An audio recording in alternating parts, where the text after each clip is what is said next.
Ah, yes, it worked. It happened. I got the great man. I was worried. I was worried that because I've talked it up all week, Jacko. I've talked this up all week. The fans have wanted to see it, and I've come through with the goods. How are you, mate? Good, Robbo. Great, mate. Excited, pumped, Yeah. and yeah, a bit like a cat on a hot tin roof at the moment. Just all these myriad of emotions. I thought I had them in check after the preliminary final. Yeah. The first couple of days, I thought, "Wow, we're going to the big dance," Yeah. and then I started to get a little bit, thinking of, what if it goes the wrong way. And I sort of dispelled them feelings as soon as I sort of thought, well, look, irrespective of the result, we don't want to say, anything negative. Irrespective of the result, I think, and you'd be the same, Robert, we're just so proud of this group Yeah. and and the way they've gone about it, the way they've kept it in check, everything. There's not a negative thing, Mm. And from a personal point of view, Robbo, um, I've just never seen this brand of football played before, Mm. ever. Mm. And I don't know if you can remember it, Robbo, but that game we played Adelaide in Alice Springs, Yeah. and there was one particular quarter, I think the second or third quarter, I think we smashed them. Yeah. We definitely won. Yeah. The second or third quarter, I went away from that game thinking that particular quarter, I've never seen a football team play like that before. Mm. Now that was a good couple of years ago, and they sort of lost that, but I think they've found that Yeah. again. Yeah. Yeah. That sort of, and going back to that Geelong game, there was just not one contest where you thought, oh, we might be in trouble here. Mm. They've got us on the rebound, or there were just so many numbers around the ball, and every time you looked at it, you thought, well, we've got this again. Yeah. And the way they're playing and backing up each other, and just so committed. You can't see any passengers. There's no, Mm. everything you see is just positive, and which, and I'm sure you're the same, mate. Which makes us very confident that we're going to get the job done finally. Unbelievable, absolutely, mate. I think it was Adelaide in Alice Springs, and we absolutely dominated them from go to woe. It was a huge victory. I think it was. And some supporter might correct me there, but I think the worry for the most of the year, if we keep talking about the team currently, was the forward line, and you and I keep a real close eye on that, given that that's where we plied our craft. And there have been question marks. Ben Brown, does he play? Wiedemann, does he play? We know Bailey Fritsch, is he too short of a size to be playing out a full forward? Is he too wiry because I pick it? But they seem to have got that right, haven't they? And I guess when the ball comes in like it's coming in at the moment, it's pretty good. Yeah, I loved it the other week there, Robbo, Big Benny. Just the first two just stuck. Mm, Gonna have a good day today. And as you mentioned, Bailey, I think he is a real smoky. mm. That likes to have a little bit of a flutter. I reckon he might be a bit of a smoky at good odds Yeah. for the North. Yeah. He just pops up and kicks well, kicks through the ball. Yeah. And as for Pickett, wow, he could just do anything, and there's a few others there. I just hope they kick straight. Yeah. Um, and it's important, as when you're playing, you get those first couple and the confidence is high. Mm, You start missing a few and it's like, wow, mm, you're not applying scoreboard pressure. And I really think that's going to be advantageous to the team that can apply that scoreboard pressure and really convert. mm. It doesn't matter how many inside 50s you have.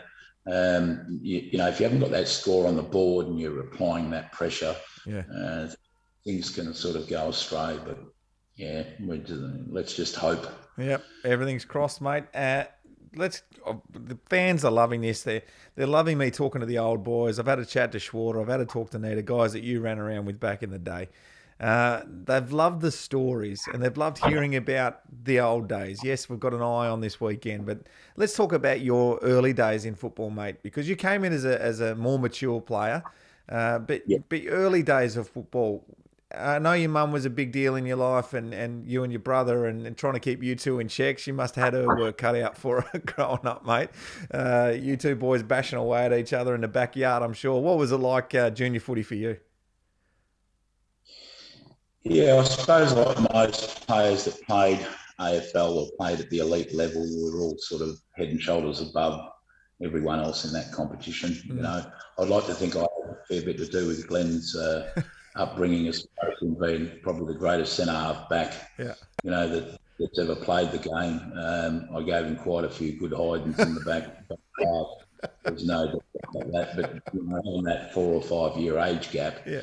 as you know, with siblings, you know, sometimes even in the lounge room, we played footy everywhere, mate. Yeah. We invented games. I remember inventing a game called Matchbox Footy, Yeah. and it was a matchbox, and we'd kick it around, and whatever it landed on the red head or the dark side, it was your kick. But when Yeah. we look back at Glenn and I, with fond memories, it was amazing because the game, we had an alarm clock and we had 10-minute quarters Yep. to play the game. But the amount of, you know, we grew up on a farm and we had a sprawling big Mm. backyard, and we'd go and find some bean sticks for the old man when he grew beans, and we'd set up the goals, and then we'd get yellow sand and set out the oval Yeah. and the square, and that took longer to set up than, you know, we tried to replicate sort of an MCG, or whether it be with socks in the lounge room, you know, and Yeah. I'd have to be on shoes. And yeah, it was just great. It was a great childhood.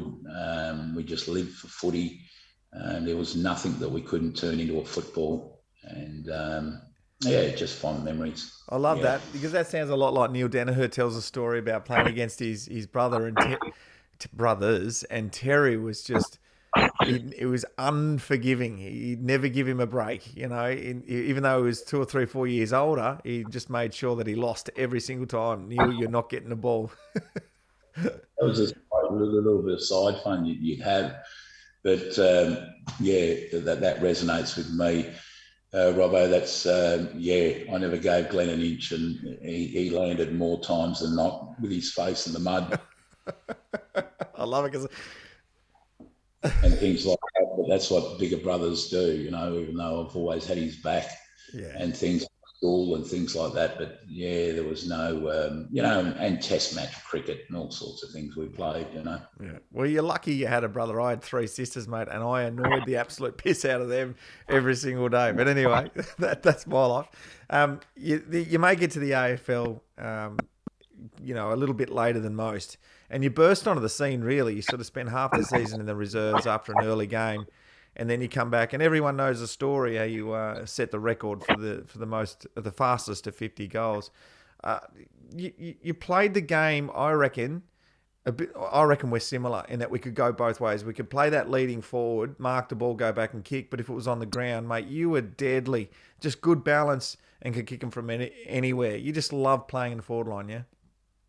Yeah, absolutely, mate. You know, I don't think it would have been ever fun playing in a back pocket. I couldn't No. think, and that's what I say. You know, he spent most of his career just punching the ball, Yeah. you know, from a or a Kernahan, but yeah, an amazing career, and the way he was so young too. You know, I could talk about Glenn all day, Yeah. but yeah. I think definitely I was ready to go. I remember being on the front bar not long ago, and they said, "Oh, look at the stats compared to Lockett by the same games that I'd played." And I thought, "Well, hang on." I was ready to go. They were all probably 18, 19-year-old kids when they started their journey. So I was ready to go. But I think I hate seeing forwards that haven't got that urgency, that haven't, you know what I mean? Yep. I mean, you're not like an on-baller. You should have plenty of stored energy ready to go. On-ballers, as you know, travel, you know, do half marathons or three-quarter marathons during the game. I couldn't imagine that. But, you know, so it's short, fast sort of bursts and you've just got to hit the ball real hard and just be up and about. Just have that urgency. I think if I was teaching a young kid now, I'd be saying, have that urgency, you know. There's the phone going in the Ah, that's background all there, right. mate. That's all right. Mate, well, It hasn't stopped. It's amazing. It doesn't ring when we're on the bottom. I'll just get rid of it. Oh, it's gone. It's gone. It's it's good. gone. Beautiful.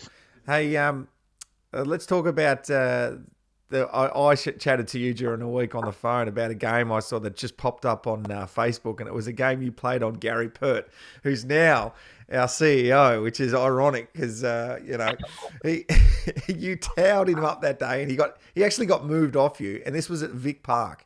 Tell me about that Yeah. game. I think you might have kicked 11 goals that day, or 7 or 8, or whatever it was. It doesn't matter. You smashed them. I kicked 10, but yeah, it was amazing. It was a funny game. And yeah, speaking to you early in the week, Robbo, and we've both had the privilege, if you like, I don't know if privilege is the right word, playing a sort of and what an experience that is. And you know, I love Collingwood supporters. I hated them. Let's get that straight. But I love their passion. Yeah. You know, first of all, I'd say I'd love to be an 18-year-old kid. Yeah, you know, let's say you've got no alliance to any AFL club, but being drafted to a great club like that, Mm, I mean, you have to be excited. You know, mm, they're just so passionate, and you've just got to appreciate that first and foremost. yeah. But what an experience, mate! I remember playing on Mickey Gayfer as well that day, and we were getting 50-cent pieces thrown at, well, they were thrown at, obviously in the back of the head. And Yeah. I remember Mickey going, how about we play up a bit around the 50-metre line? I said, yeah, good call, mate. Yeah, we'll get away from here because they were just, yeah, they were like animals, really. Yeah. And that game against Purdy, I remember kicking the first one, and you know what it's like. You're up and about. You've got that first one on the board, the monkey's off the back. You've kicked one straight, no points, and you tell yourself I'm set for a good day here. Yeah. It's all good. Yeah. And I think the ball was in, it had gone down. I'd followed Purdy around about to the halfway line. I thought, well, that's as far as I'm going, you know. I'm not a back. Yeah. And they kicked the ball backwards and sideways and, you know, got him.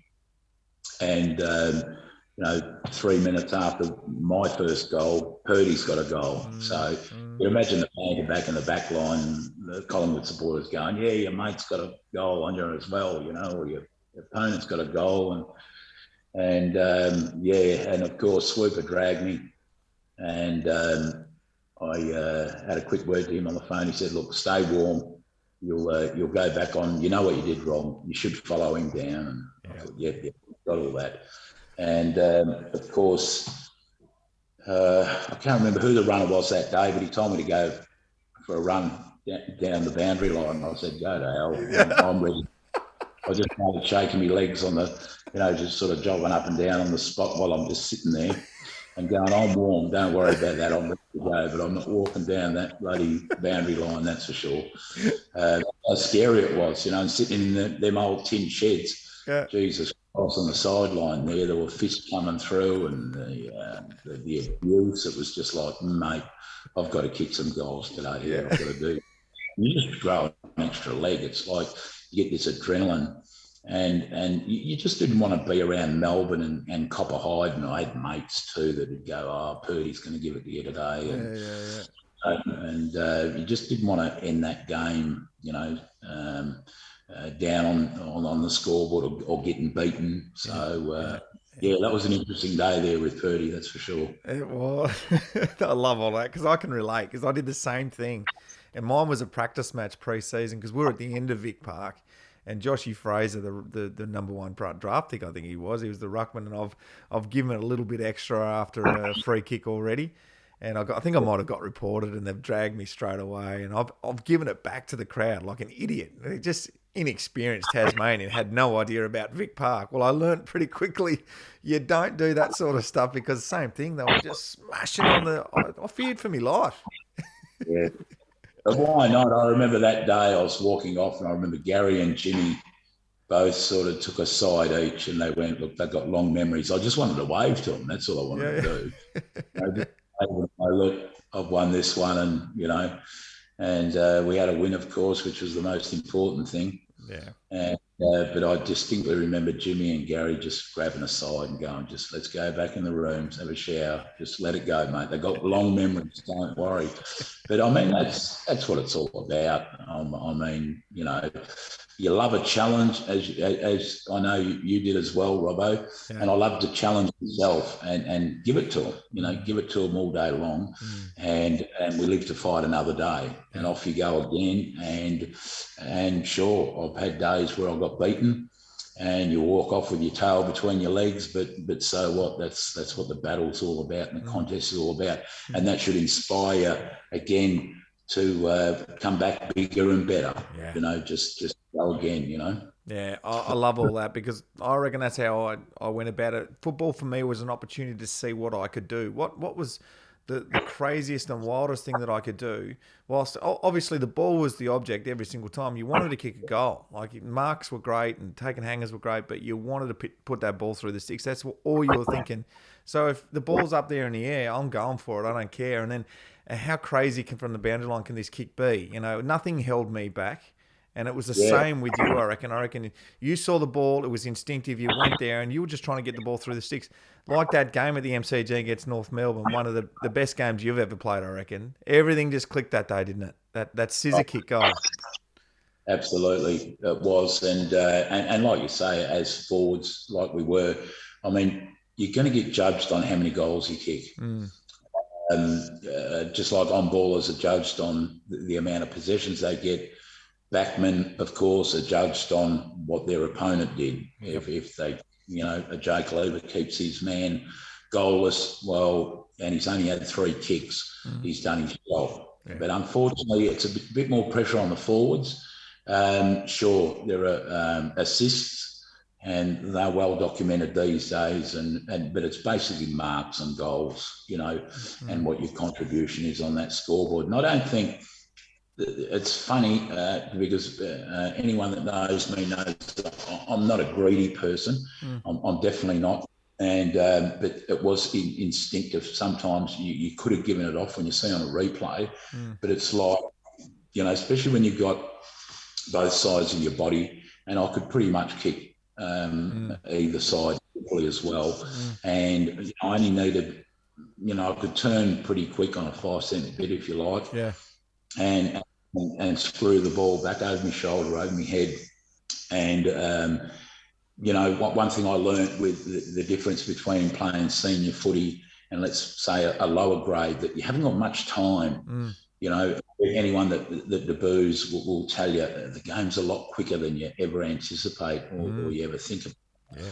And, so it was sort of instinctive. It was grab it. I know where the goals are. And just turn around and snap it and bang. Yeah, it's so true. I remember my first game, and it went from here to here in terms of intensity. The ball was up the other end of the ground, and then all of a sudden it's in yours, and your job is to kick goals. And we've got to be instinctive. So sometimes you just make silly mistakes. But Neil Danaher always said to me, and I want to ask you about Swoop and the team at the time, because it was, I mean, the supporters watching right now would be recounting the times they used to watch you at the G and remembering, and they'd have vivid, and they'd be loving every minute of this, I'm sure. What talk to me about that team at the moment? You had Gary, you had Jimmy, you know, Strawberry in the ruck. It was a great crew, wasn't it? Yeah. Todd Viney, Stephen Tingay, the Phoebes, all well established, all even a very young group, and as we know, played in '88, and it wasn't a great day for the club. And yeah, when you look at, I think you could say we did underachieve with a list like that. Look, Hawthorn were great at the time. West Coast were up and coming, as we know what they did in '92, '93. 94, Carlton and the Essendons. They all had good sides, but I still do believe, you know, I think that infamous Dale kissed me brother in '93. Yeah. I mean, you know, we could beat them. There's no doubt about that. And, you know, it gets down to a little bit of luck. I remember the finals in '91. We'd won against Essendon. And then we come up against West Coast in the prelim and got beat. unfortunately, that day. And, of course, they went on to lose to Hawthorn in that grand final, which I thought we probably would have been more worthy opponents that day. And being in Melbourne, it was a VFL park, the first one away from the MCG. I thought that was a big chance. And we had some great coaching personnel. When I look back now, I think Sweeper was exceptional. It probably, I know we all get older and things like that, but and I know that there's a lot more time invested these days with committees, coaching groups. But Sweeper was ahead of his time. You always come to training, there'd be a handwritten note there in your locker about what you did well, what you didn't do, what you could improve on. So you look back on that now with fond memories and think, geez, he put a lot of time, he invested a lot of time and effort into that football club. So when I look back, I think the coaching staff were good to go. Maybe we just couldn't get it together as much as we could have. But as you know, Robbo, that team on paper was pretty exceptional. And, you look at Jimmy and, No, I agree with all of that, mate. It was another year of missed opportunities, an era of missed opportunities, as it was for us in the early 2000s as well. I mean, you can go back through Melbourne's history. We've always been just a little bit unlucky. You mentioned kissing your brother.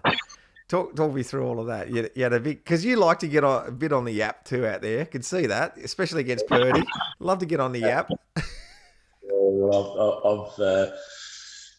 I've mentioned it before many a times, but I don't know if you remember that film that came out, The Exorcist, Robbo. Yes. It was pretty scary, and especially for a 12-year-old kid or an 8-year-old. I reckon Glenn might have been 8 when I first introduced him to that, and he didn't sleep without the light on for at least 4 months. And frightened the hell out of him. So it's funny, we've always had a bit of a running gag with that. We were brought up Catholic, and we didn't go to church every Sunday or whatever, but we just thought it was quite amusing how this young girl possessed by the devil was talking to this priest and spewing some sort of green matter all over him. And talking in a way that I probably couldn't repeat now, but I think your fans out there and the good people of Melbourne would understand what that was all about. And so I decided to start reciting some of these lines on the mark. And the first time I had a goal, it was late in that last quarter, and I think we might have been 4 points down. And I'd missed, I'd hooked the ball a bit, and I'd missed, and it wasn't long to go, and now we're 3 points down. And I think Worsfold or Guy McKenna ran the ball out, and I hadn't even got back to my mark yet, and all of a sudden he tried to chip it over my head, and the ball's landed in my hands. I think Glenn peeled off to follow another man or chase another man up, and then he came back, replaced the man on the mark, thinking it worked the first time. I'll do it again. And started on these obscenities, which Belinda Blair sort of did that when she was possessed on that bed. And I don't know how I kicked the ball. I don't know how I concentrated for that time, but I got lucky, hit the ball ace out, and she sailed through the middle. We hit the front. And probably the funniest, and that's it. That was that emotion that just came out there, and I sort of gave a bit of stick back to him. Slapped one on him and give him a kiss, and the rest is history. I think I was spewing too, because I think I got a free kick. The ball went back to the centre. We were 3 points up after that conversion, and I got a free kick. But I think he played play on, and Andy Lovell ran into an open goal, sort of. So I was a bit dirty for number 9 or something, But at least we beat them that day. The funniest thing about that, Robbo, probably, I did a little bit of media after the game, a couple of radio spots, whatnot, and I used to try and hurry up and get out there as quick as I could. And so I found myself one of the last. And of course, you've heard all the legend about Jimmy Steins. He used to meditate and have ice baths, and I mean, these are the things that these guys have been doing the last 10 years that Jimmy sort of did back then. So that's how advanced he was, or in front of his time, before his time, if you like, Yeah. But I just remember having a towel around me and Jimmy sort of walking in after a rub and a meditation and an ice bath and whatever else he did. And he just had this real concerned look on his face as he come towards me. I knew what it was about. And if you look back on the replay, you can see Jimmy just shaking his head, And of course, in that rich Irish accent, he sort of started to ask me questions about, did Glenn and I have the same mother? I just couldn't. And then he started reciting some of the things that Glenn was saying on the mark. Yeah. And in that rich Irish accent saying, that's wrong, mate. That's bloody wrong, mate. You just can't talk like that. And I had the towel wrapped around me and there was wee coming out of the towel. I really did piss myself, mate. It was just that funny.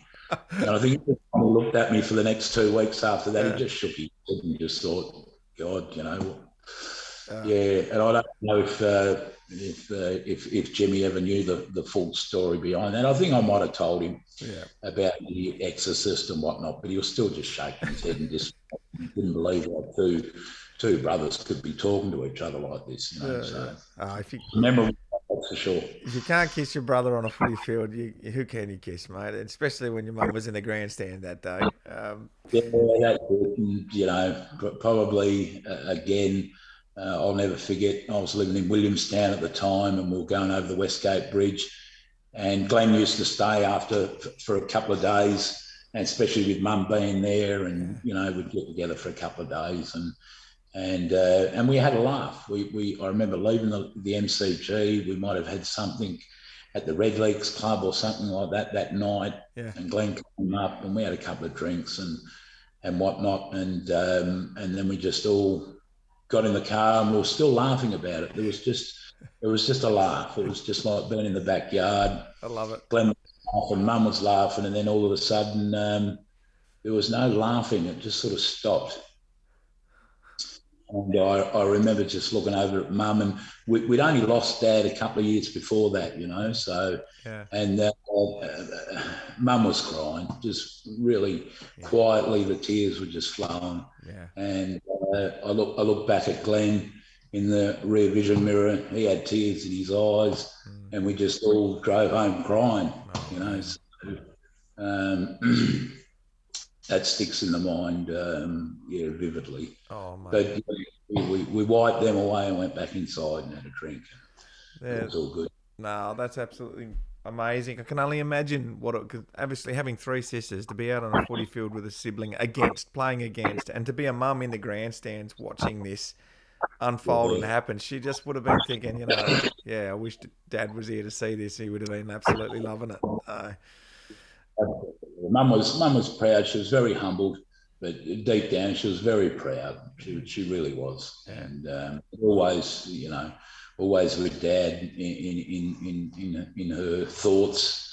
And life can be a bit cruel sometimes, but that's the way it goes. I mean, we look at Jimmy, we look at Sean White, and there's a few others too. I'm really going to be thinking about them this weekend. Are in our hearts, and good on you, mate. That's an awesome sentiment. I've got to ask you, who's your toughest opponent? Because you would have played on all the great fullbacks, that this game's seen. Because it was a good era for defensive players as well. Yeah, I'd have to put it down to Mel Michael from Brisbane. Yeah, and I think at Fitzroy there a little bit too. Yeah, well, he just had it all. He was quick. He had a smart brain about him. Guy McKenna was very good too. What used to shit me was he'd just sit about 10 metres in front of you, which sort of lead out wide.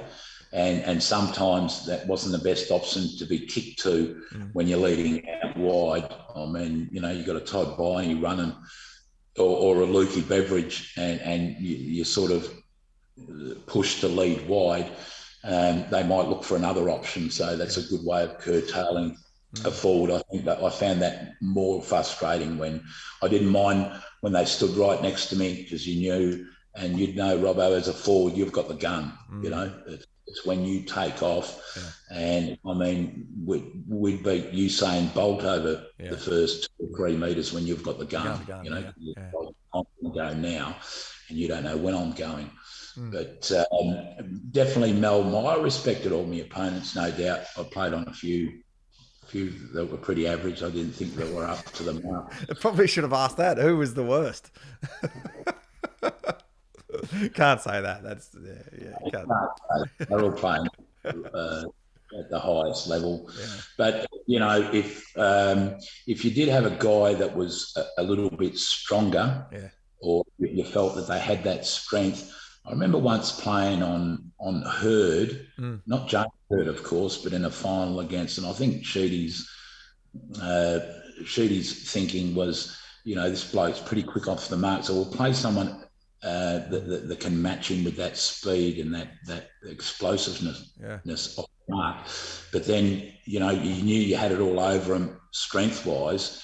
So you'd sit there sometimes and sit back off it and just sit there and push him off the ball. Yeah. You know, so and with Mel Michael, you got the best of everything. If you wanted a very strong like David Neitz, I remember pre-season with Nita, and he was only a kid at the time, but incredibly strong. And we did this wrestling in the pre-season. We went to a wrestling coach, and I thought, God, this bloke was strong. They called Schwarter the Ox, but I tell you what, Nita was very strong and held his feet.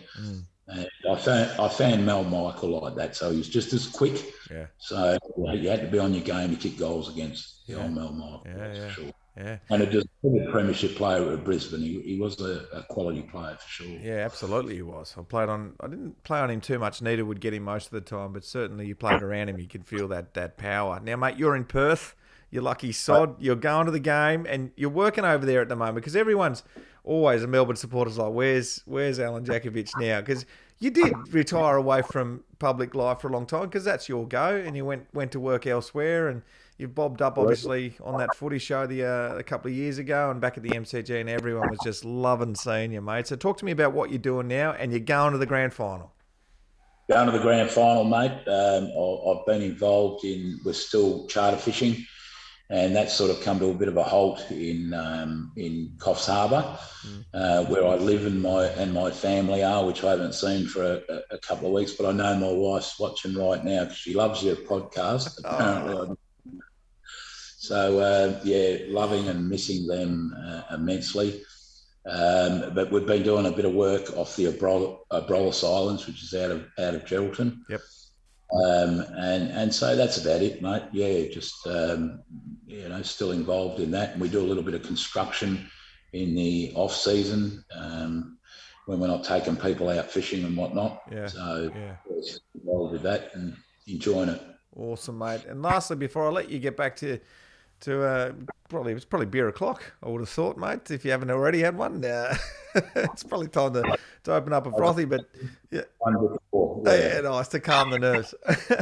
Mate, your time at Melbourne, it was short-lived. Your back pulled you up after a little while. You had a really bad back. You had to battle through. With your time at Melbourne, what do you remember most about the Melbourne family, I guess? Because they become your family, don't they, when you play for a club in that era? You always remember as being your family. The supporters as well.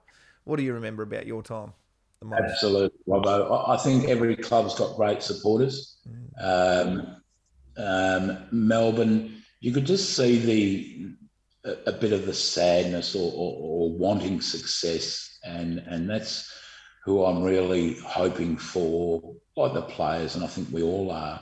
And now, Robbo, you and I, forget about being ex-players, we're frustrated supporters ourselves now, aren't we? You know, and we just want to see, from a selfish point of view, I don't know if it's too selfish, but I just want to see a flag in my lifetime just for them people. Yeah. People like the Rev, Paul Vernon, better known as the Rev. What an incredible bloke. He just typifies that football club, I think, Robbo. Amazing bloke. He lost his beautiful daughter Prue a couple of years ago, and here he was ringing us past players, us has-beens, checking up on our welfare and things like that. You see the work that Rod Grinter does behind the scene, and Paul Hopgood, even though I think Rodney does all the work and Hoppy's just standing behind the scenes. Yes, it's true.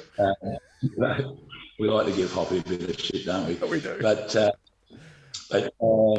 and just them supporters. I remember Robbo running laps, and I thought, look at these crazy people sitting in the rain watching us train. Yeah. You know, I thought they were mad. You know, but it takes being a bit more mature and getting a bit older and thinking, you know, why were they standing there? Because they love the footy club so much. Yeah. You know, and why do they come to every game? And why do they just constantly there to give you encouragement? You know, you get your ass kicked and you get beaten. And, you know, they're always there to just say, we'll get them next time, mate. You know, heads up, you know, and they're just incredible people. I think a lot of that generation that grew up and a lot of it's family orientated, where their parents and their grandparents have passed that on to them, just like the Collingwoods do, you know. And I think there's a lot of, you know, 50, 60 plus year olds and let's say and lower that have never tasted the success, you know, that their grandparents did, you know, the incredible 50s and 60s and the success that the club had during them times. And we've only played in, 3 grand finals since 64, or might have been 2, I think, 88 and 2000. Just 2 and we lost. And yeah, mate, just for them. I definitely think I'm very fortunate. I'm in the right place at the right time. I was meant to go back a bit earlier, but I thought, oh, hang on. After that preliminary, I could be here, you know. And I think there's going to be a tear in the eye, that's for sure, when you hear that song. And I'm confident they're going to be playing that song at the end of the game. I just really am, and just hoping. I'm hoping. Well, Jacko, make sure you cheer nice and loud for the rest of us back in Melbourne. We'll be doing it in our living rooms. You do that, mate. That's been awesome. Schwarter was on the show, and I asked him the question, who's the most talented player you've ever played against or with? And he said, without a doubt, hands down, Alan Jakovich, the most talented person, football, hands down.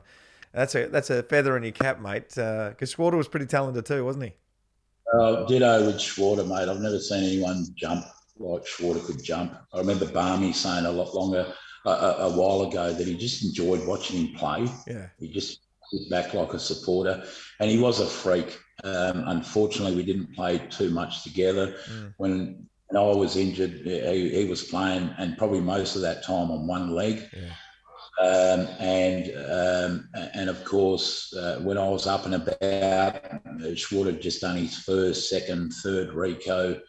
And, you know, footy is a game of a bit of luck. And Schwarter definitely didn't have that luck. But Jesus Christ, what he could have been. You think of the greats like Peter Knightses that I grew up with watching and marveling at. I think Schwarter was head and shoulders above all that, you know. I'm just trying to think of the Carlton bloke, Jezelenko, you beauty.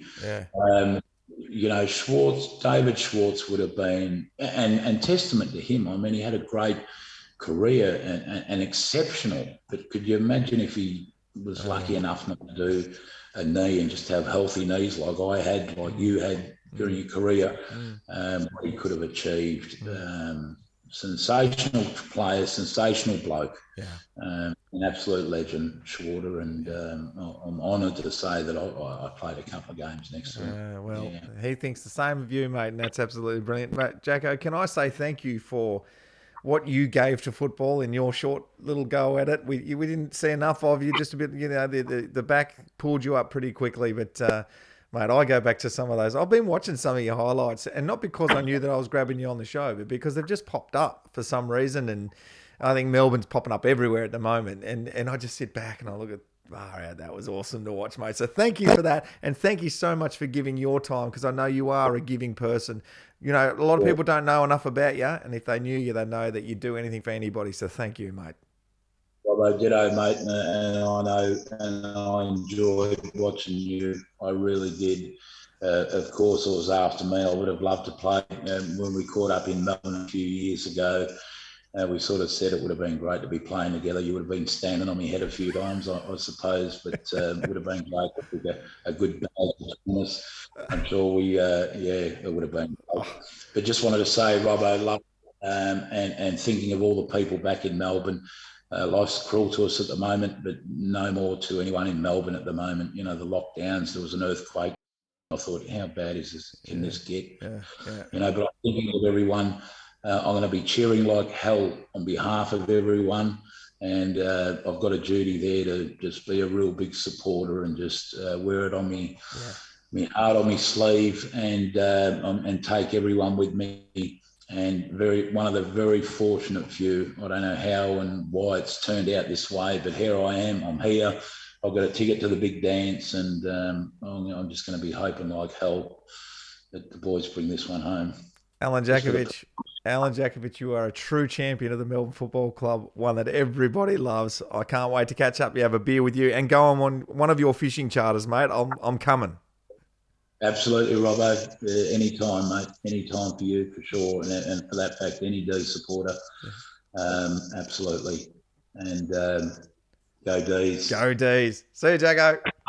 Yeah, mate. See you, See you. Robbo. No worries, mate.